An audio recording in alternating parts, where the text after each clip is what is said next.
წინა გადაცემაში ჩვენ გიამბეთ ღვთისმშობლის ხატებზე. დღეს კი დაწვრილებით გიამბობთ აწყურის ღვთისმშობლის ხატზე. ყოვლადწმინდა ღვთისმშობლის პირველ გამოსახულებაზე, რომელიც ჩვენ სამშობლოში შემობრძანდა და დაემკვიდრა. სწორედ მისი მეშვეობით ვიხილეთ პირველად მფარველი და პატრონი ჩვენი ქვეყნისა, ყოვლადწმინდა ღვთისმშობელი. ქართველთა უდიდესი სიწმინდის შესახებ თამარ სქიტიშვილი გიამბობთ.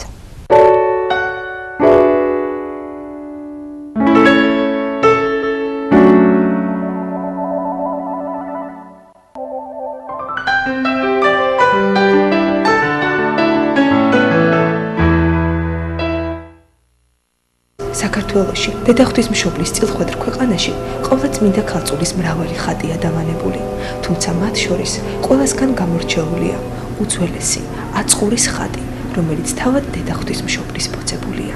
იგი პირველი შემობრძანდა და დაემკვიდრა საქართველოში და სწორედ მისი მეშვეობით ვიხილეთ პირველად მფარველი და პატრონი ჩვენი ქვეყნისა. ღვთისმშობელს სწორედ საქართველო ერგო წილად, მაგრამ ამ დროს გამოეცხადება მაცხოვარი და აუწყებს, რომ მოვიდა ჟამი მისი მიცვალებისა და მას დაავალებს, რომ გამოაგზავნა საქართველოში ანდრია პირველწოდებული და გამოატანოს თან ხატი ხელთუქმნელი ღვთისმშობლის გამოსახულებით. მართლაც და ღვთისმშობელი ასრულებს შვილის ყველა თხოვნას, იგი აცნობებს ანდრია პირველწოდებულს განზრახვას მაცხოვრისას, იბანს სახეს, იდებს სახეზე ფიცარს და მასზე აღიბეჭდება ყრმიანი ღვთისმშობლის გამოსახულება. გახარებულ ანდრიას გადასცემს ამ ხატს და ანდრია მოდის საქართველოში. წმინდა ანდრია პირველად ტრაპიზონში შემოსულა, რომელარ სოფელი მეგრელთა და მცირედი ჟამი იქ დაუყვია. შემდეგ გადასულა ქვეყანასა ქართლისასა, რომელსაც დიდ აჭარა ეწოდება და სახარების ქადაგება დაუწყია. როგორც მატიანე მოგვითხრობს, ამ ადგილების მკვიდრნი პირუტყვთა უგუნურესნი ყოფილან. ეს წარმართები შემოქმედ ღმერთს არ ცნობდნენ და არაწმინდა წესს აღასრულებდნენ. ურიცხვი განსაცდელი დაითმინა მოციქულმა ორწმუნოთაგან, თუმცა ღვთისა და წმინდა ხატის შეწევნით მრავალი მოაქცია ქრისტეს სარწმუნოებაზე. იქ კი სადაც ხატი დაასვენა, მაკურნებელი წყარო აღმოცენდა.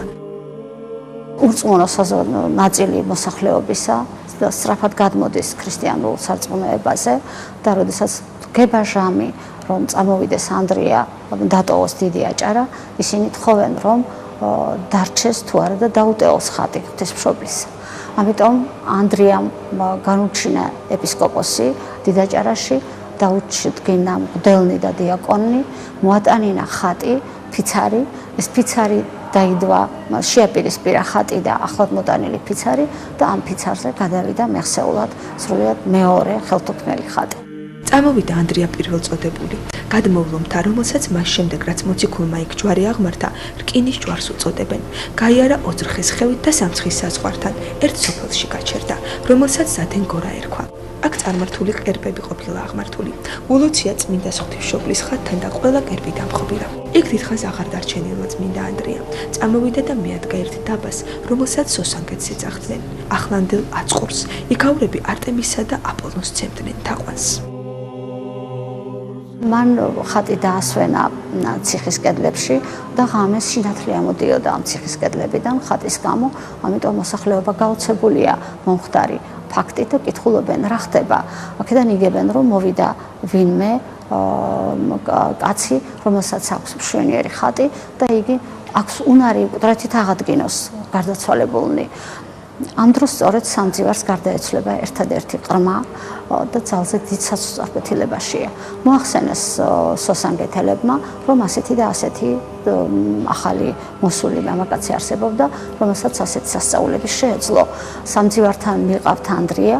ანდრია ტოვებს სამძივარს ოთახში და მის რამოდენიმე ახლო ნათესავს მოიტანს ხატს ღვთისმშობლისას და პირდება რომ დაასვენებს მიცვალებულს კერძზე, თვითონ იწყებს ლოცვას, შემდგომ როდესაც დაამთავრა ლოცვა, ხელი მოკიდა ყრმას, ყრმა წამოდგა. მოხთარი სასწაულით გაოცებულები არიან სულ ყველა, რა თქმა უნდა, მთელი აწყური მოექცა უკვე ქრისტიანობაზე, თუმცა აპოლონისა და არტემიდას ტაძრის მსახურნი ამით ძალზედ გაჯავრებულნი არიან. ამიტომ გადაწყვიტეს, რომ მათ შეჯიბრი მოეწყოთ, რომელი უფრო ძლიერი იყო, აპოლონის და არტემიდას კერპები თუ ახლად მოტანილი ხატი ღვთისმშობლისა. მის გამო მათივე წინადადებით ღვთისმშობლის ხატი შეაბრძანეს ტაძარში და ღამე დატოვეს მთელი ღამე. გარეთ მცველები იდგნენ, რომ არავის რაიმე არ შეეცვალა, ან შიგნით ვინმეს არ შეეღწია. დილას, როდესაც შევიდნენ, ნახეს ორივე კერპი დამსხრეული, ხოლო ხატი ღვთისმშობლისა ბრწყინავდა სრული ბრწყინვალებით. ამან სრული გამარჯვება მოუტანა აწყურში და შესაბამისად ეპისკოპოსი გაუჩინა ანდრია პირველწოდებულმა აწყურს, დლები დაუდგინა და დიაკონი. წმინდა ანდრია მოციქულებრივი სულა განაგრძო, ხოლო წმინდა ხატი ივერიაში დაემკვიდრა. მესხებს ის მცირე ეკვტერში დაუბრძანებიათ. აწყურის სასწაულთმოქმედი ხატის მიერ აღვლენილმა სასწაულებმა მაშინდელი მსოფლიო მრავალჯერ განაცვიფრა. მისით აღფრთოვანებული ქრისტიანებითი მუსულმანები მასთან მიახლებას, მის თაყვანისცემას სხვადასხვა გზებით ცდილობდნენ. ზოგმა მისი დასაკუთრებაც სცადა. შემდგომი ცნობა უკვე ხატის შესახებ გვაქვს ჯუანშერთან, მე-7 საუკუნის ამბებს, როდესაც ასახავს, როდესაც უკვე ბიზანტიის იმპერატორი ჰერაკლე მოდის რა ძელი ჭეშმარიტის საძიებლად, იგი შემოვილის საქართველოში, რეალურად ლაშქრობს საქართველოში და მან გადაწყვეტა მოენახულებინა სასწაულთმოქმედი ხატი ღვთისმშობლისა, რომლის სასწაულების ამბავსაც მისამდე მიაღწია. ის ნახულობს ხატს და სწორედ მის დროს ჩაეყარა საფუძველი დიდი ტაძრის მშენებლობას. წმინდა დემეტრე თავდადებულის მეფობისას სამცხეს დიდი განსაცდელი დაატყდა თავს. აღდგომას მიწა იძრა და ეს მხარე ერთიანად მოსრა. ურიცხვი ხალხი დაიღუპა. საყდარი ეკლესიათა ციხე აღარსად დარჩა და უქცევარი. დაინგრა აწყურის საყდარიც. სწორედ იმ დღეს ღვთისმშობლის ხატი ლიტანიობით შეებრძანებით და შუა ტაძარში დაესვენებინათ. მიწისძვრისას ტაძრის გუმბათი ჩამოვარდნილიყო და ქუდივით დაფარებოდა წმინდა ხატს. თითქოს იცავდა მას განსაცდელისაგან. აწყურის ყოვლადწმინდა ღვთისმშობლის ხატს მემატიანე მე-15 საუკუნეში უბრუნდება. შემოსულმა უზუნ ჰასანმა 1478 წელს დაიპყრო სამცხე, ნახა აწყურის ღვთისმშობელი, იგი დაატყვევა და წაიყო თავისთან სპარსეთში. ამ დროს ძალზე დიდი სასწაული ხდება, რადგან მთელ სპარსეთში შობადობა შეწყდა. სახედრებიც კი, ცხოველებით და ფრინველებიც აღარ შობდნენ. სრული უნაყოფობა იქმნა, აღარც მოსავალი მოდიოდა. დაიწყო გამოკითხვა, თუ რა იწევდა ამ ფაქტს ასეცეს და მაშინ თქვეს, რომ შესაძლებელია ერთ-ერთი ფიცარი წამოვიღეთ, ძალიან ლამაზი გამოსახულებით და ძვირფასად შემკული, რომელსაც საღამოს ჩავდებდით ძალიან ღრმად საბარგულში, დილას კი ის იჯდა კიცვაზე და ბრწყინვალდა მთელი ბრწყინვალებით. შესაძლებელი ამას ყოველდღე ქონდა ასეთ სასწაულს ადგილი, შესაძლებელია სწორედ ეს ამ ხატიდან მომდინარეობდეს. მართლაც და მოიწვიეს კრება და დაადგინეს, რომ ეს ხატი დაემაგრებინათ ერთ-ერთი კითხვის ზურგზე და თუ იგი სწორად წავიდოდა მიმართულებით საქართველოსაკენ, მაშინ ეს ამ ხატისაგან მომდინარეობდა. თუ არა და ცხადია, ხატი არაფერ შუაში არ იყო. მართლაც და მსგავსი რამ მოაწყვეს და კითხვი გამოემართა საქართველოსაკენ. მიხვდნენ, რომ ეს ყველაფერი აქედან მომდინარეობდა, ამიტომ მთელმა სპარსეთმა ძალიან დიდძალი უარებელი ოქრო ვერცხლი თვალმარგალიტი გამოაყოლეს ბევრ ჯორკიდებულებთან ერთად. 1553 წელს სიწმინდა იმერეთში გადაუბრძანებიათ.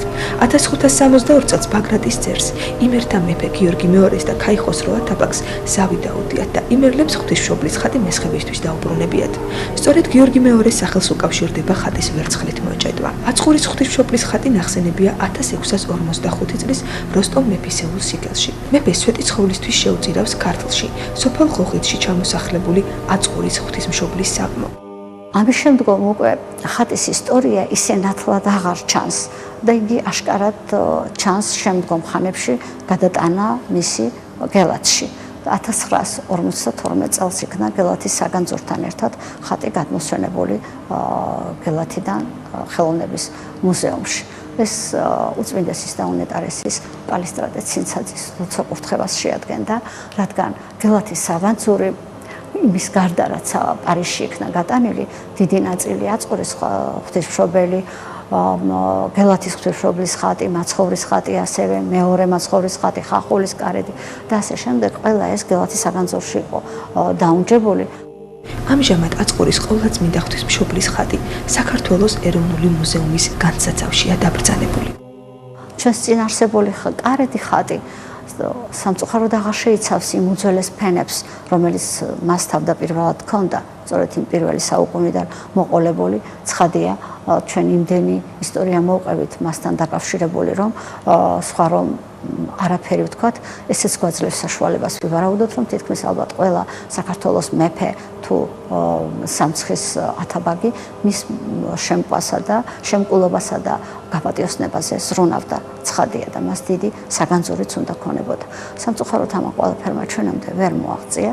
ჩვენს წინაშეა წარმოდგენილი გვიან შუა საუკუნეების ხატი, კარედი, რომლის ცენტრალური ნაწილი ხატისა ოქროსი, შემკული პატიოსანი თვლებით, ძირითადად ლალები, ამეთვისტი და ფირუზებია გამოყენებული, ხალიჩოვანი დეკორია შექმნილი, ისეთი რომელიც აღმოსავლეთ საქართველოსთვის არის დამახასიათებელი მე-16 საუკუნეში, შესრულებული გახლავთ გიორგი მეორის იმერეთის მეფის დროს და როგორც ჩანს, ალბათ როდესაც გადაასვენა გელათში გიორგიმ, მაშინ უნდა შეესრულებინა ეს მოჭედილობა. ასე რომ მე-16 საუკუნეშია, მაგრამ ეს არ არის იმერეთის სამხატვრო კერა, აშკარად აღმოსავლურ ქართულ ტრადიციებს ითვალისწინებს მეფე.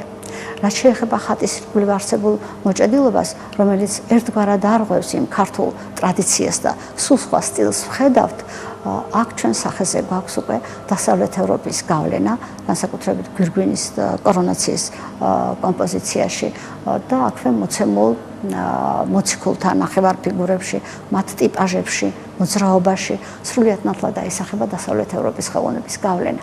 რადგან ეს მოჭედილობა, ისევე როგორც მარჯვენა ფრთის ქვედა ნაწილზე განაწილებული წყარო ცხოვრების კომპოზიცია, შესრულებული გახლავთ 1769 წელს, რაც შეეხება კარედის ორივე კარის შიგა მოჭედილობის დანარჩენ ნაწილებს და ზედა შუბლის მოჭედილობას, ეს განეკუთვნება ასევე გვიან შუა საუკუნეებს.